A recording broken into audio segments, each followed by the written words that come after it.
Won't I get bulky if I lift weights? Don't I need to run tirelessly on a treadmill to burn fat? Isn't it all about cardio and yoga to look lean and feminine? I'm about to rock your world, hon. Do you want to be the leanest, sexiest woman in the room? In this video, I'm setting the record straight on the superior fat loss and body recomposition method, weightlifting. Let's debunk my top 5 favorite myths about weightlifting for women.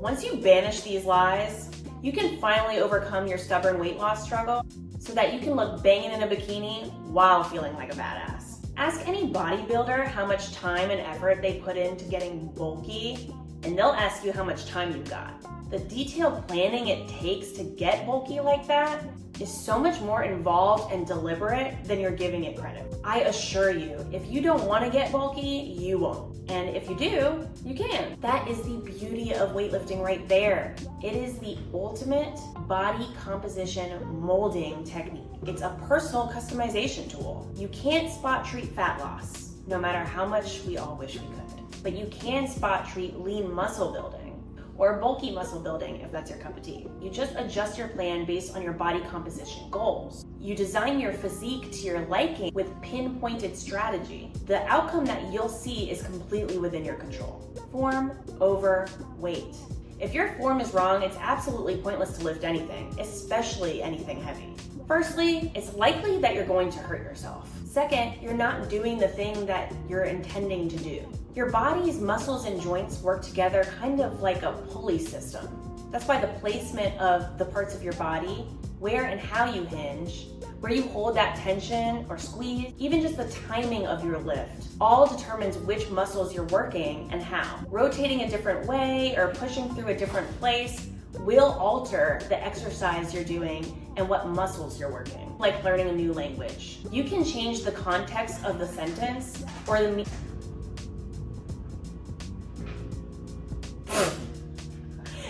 You're addicted on coconut.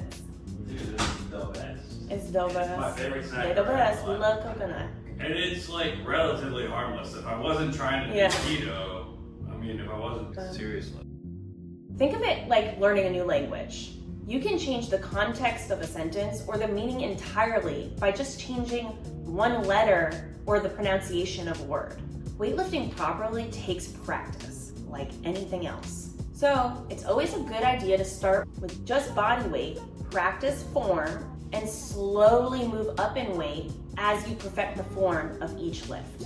Someone who is consistently focused on perfecting their form will see far better results and faster than someone who's lifting heavy, but with bad form. So if weight is not nearly as important as form, how heavy should women lift? Remember how I said weightlifting is the ultimate body recomposition tool? While lightweight and high reps can be part of any training routine, they should not be your only option. To build real strength and muscle, women should aim to lift heavier weights with lower reps too.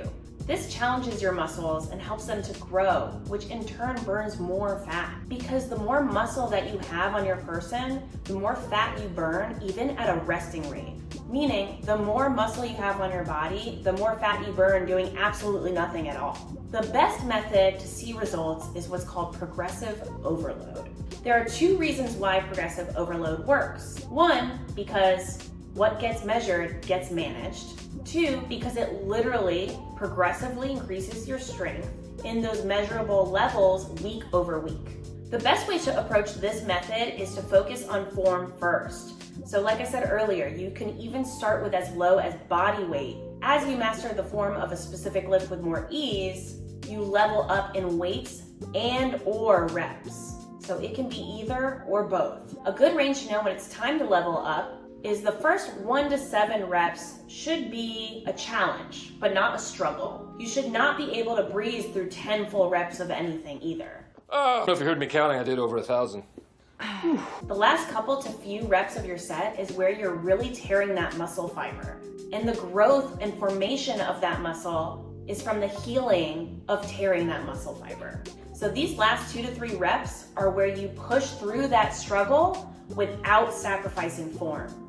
Because even if you're excited and you want to level up, remember, form over weight. If you're so ready to burn that fat without running, I've made a completely free progressive overload tracker to help you exactly with that. You can click the link in the description below. Now to clarify, when I say cardio in this video, like a blanket statement, I'm really referring to exercises where you have a consistently high heart rate throughout the whole term of the exercise, like running. So many women have been led to believe that their heart rate needs to be through the roof, and frequently at that, to really burn the fat that they want. Running is honestly not an efficient way to burn fat. It's not even an efficient way to burn calories for the effort that it requires. Have you ever ran for what feels like 5 miles in a million years, and then you look down at the calorie counter and it says 100? 100 calories? To give you some perspective, 100 calories is like a half a cup of trail mix. You and I both can easily smash the amount of calories that you burn in 30 minutes on the treadmill in 30 seconds. Yes, of course you burn fat during cardio too, but it puts a ton of unnecessary strain on your body. Also, it's just lame. The only reason you should ever have to run is from a large animal or the police. I'm going to tell you a little secret.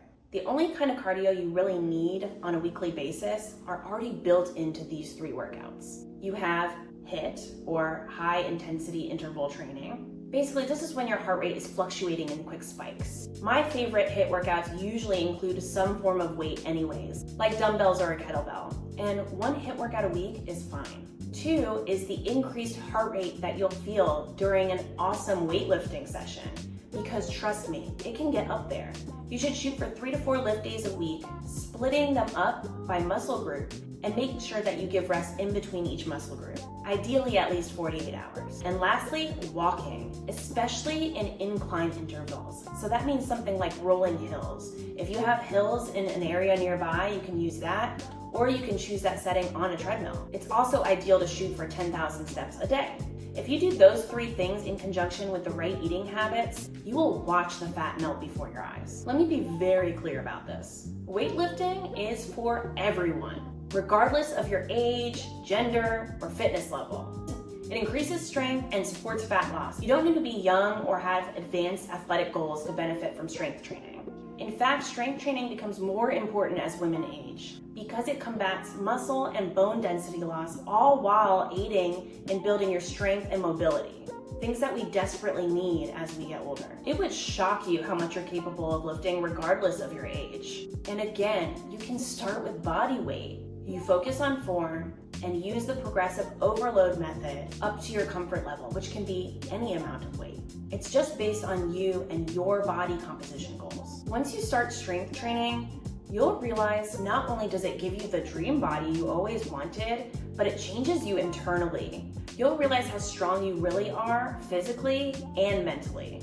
If I've convinced you to trade your running shoes for some dumbbells because you're ready to burn fat and build lean, sexy muscle, I've got you covered with that free progressive overload tracker I mentioned earlier. Don't forget to grab it from the link below, and don't forget, it's never too late to be who you admire. See you next time.